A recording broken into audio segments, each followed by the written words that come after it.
Bat আছে, বল আছে, তবু আমাকে খেলায় নেয়নি কেউ, তাই আমি নিজেই খেলায় অংশগ্রহণ করলাম। আর তর সইল না কিম জং উনের। কেউ যখন তাকে ডাকল না, তখন নিজেই ছুড়ে বসলেন মিসাইল। তাকে পুরো বিশ্ব জানে পাগলা কিম নামে।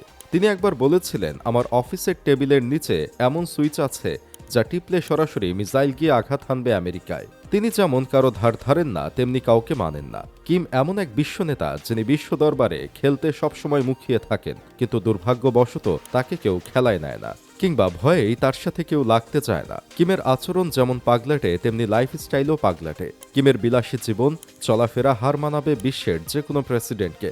এমনকি পৃথিবীর সবচেয়ে ধনী ব্যক্তি ইলন মাস্কও তার ধারের কাছে নেই। কিম জং উন সবার কাছে এক কঠোর পাগলাটে নেতা মনে হলেও এই কিম কিন্তু পিয়ানোর সুর তুলেন একজন আদর্শ প্রেমিকের মতো।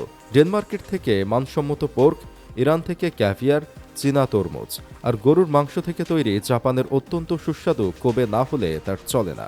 এই পাগলাটে নেতার জীবন যে পুরো পাগলামিতে ভরপুর, এ বিষয়ে কোনো সন্দেহ নেই।